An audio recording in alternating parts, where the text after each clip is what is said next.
I've been unwell for 3 months now and I'm able to do very, very little in the garden.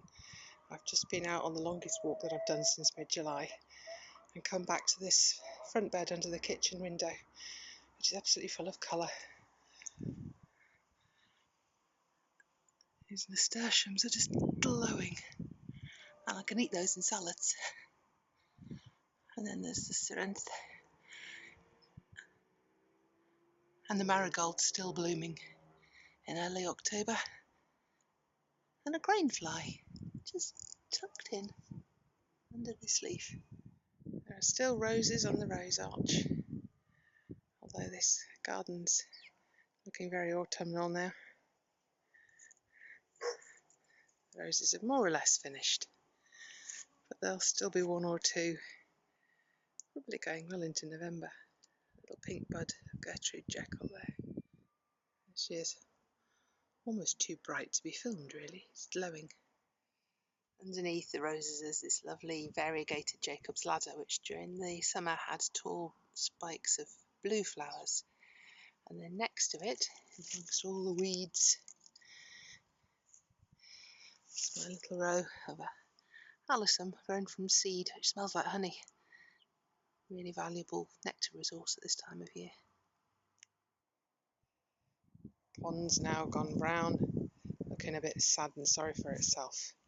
So I focus instead on all these amazing honeysuckle berries, which I can see from the living room window. And down at ground level there's pink nerine. It has strap-shaped leaves earlier in the summer, which all disappear completely. And you get nothing but these spikes of pink when the weather's gone cold and wet. And amongst the dead foliage of the pond, tiny little lily pads.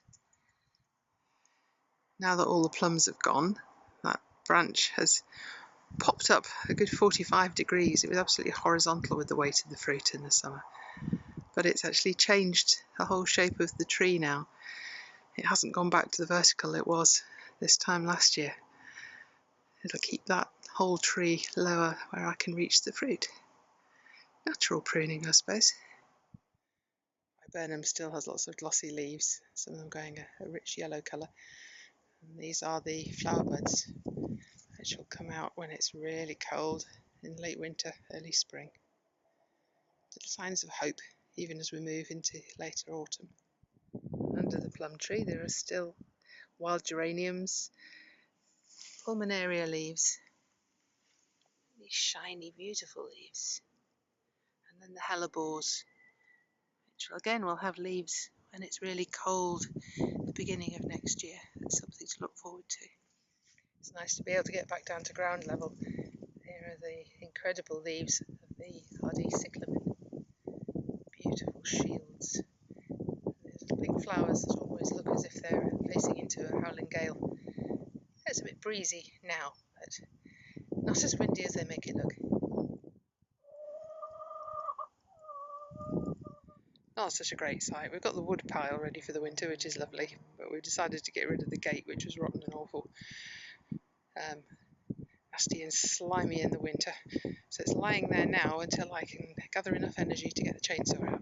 Here's one of my favourite weeds, which is purple toad flax. It pops up everywhere, especially in places where I can't get much else to grow. And this little bit of the planter is up against the hedge and was always bald, so I'm letting this go. Not so happy about the dandelion head behind, but I shall snap that off in a sec.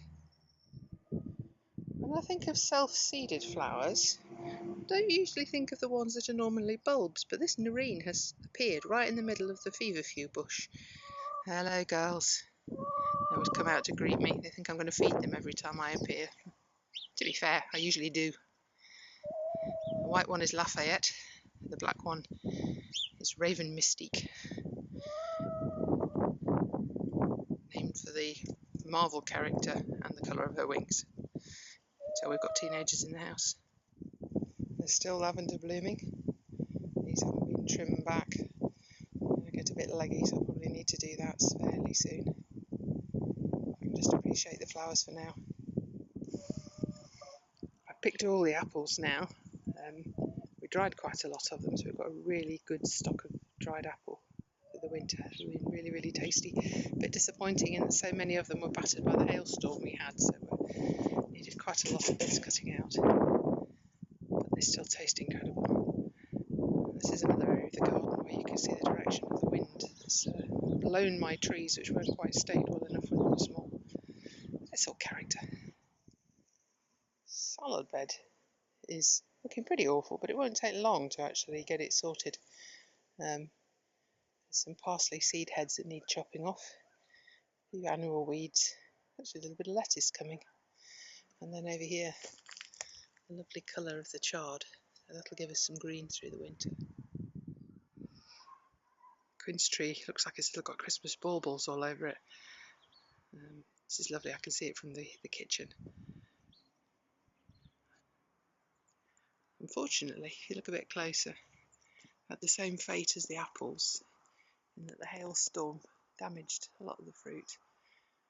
Hopefully I should be able to cut that out though when I pick them.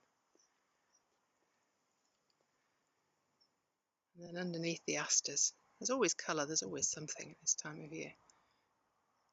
And if I come forward, you can see this very pretty flower, not open at the moment unfortunately. This is a shoe fly flower which has really interesting seed heads like little lanterns and sky blue flowers. This is self-seeded as well. The veg bed's an absolute jungle. At the back you can see the Jerusalem artichokes with their yellow sunflower flowers. The white spike is the African kale. I'll be able to take that off, but it's not going to be today. There shouldn't be any cabbage white butterflies around now, and again that's going to give us greens throughout the winter.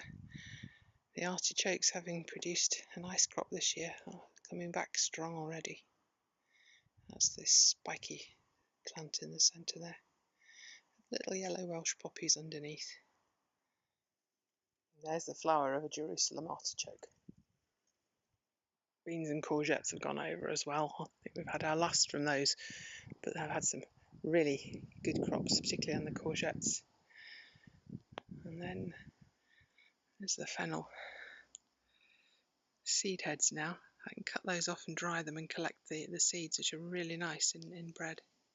The brassicas are doing really well this year. They've always been destroyed by the caterpillars in the past, but this year I seem to have successfully managed to keep them covered up. Come a little bit closer.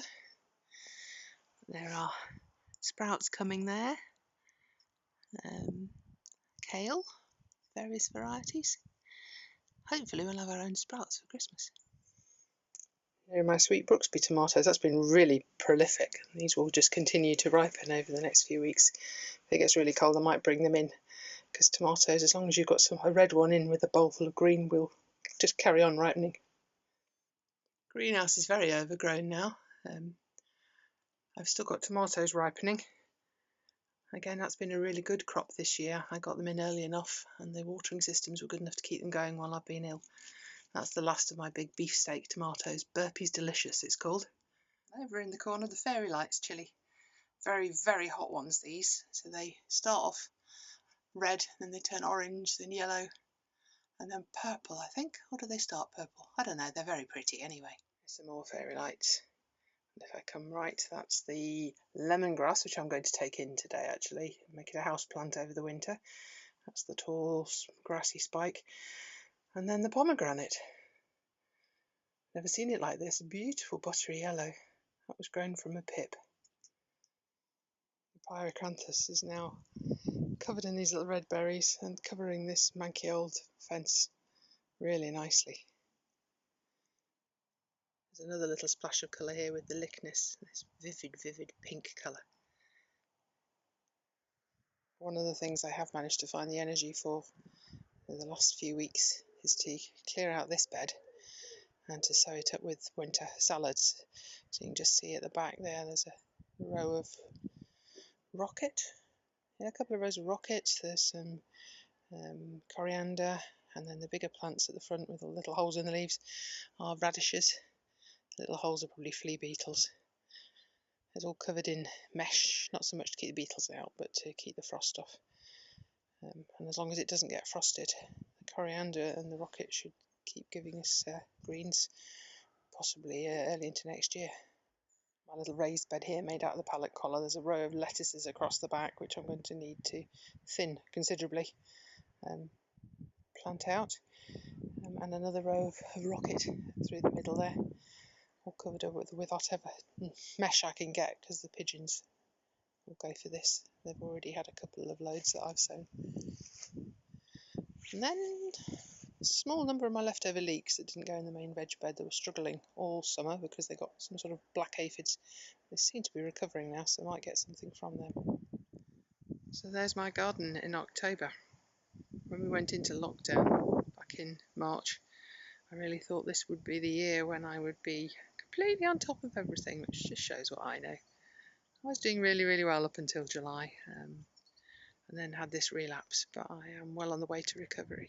I've just walked 3 miles, been down to my woodland for the first time since July, so I'm feeling much better.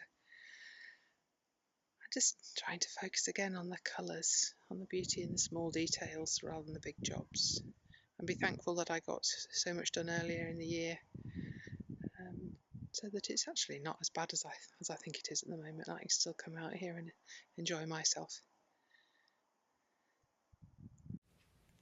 If you found this video helpful, please do click on like below and subscribe to my channel.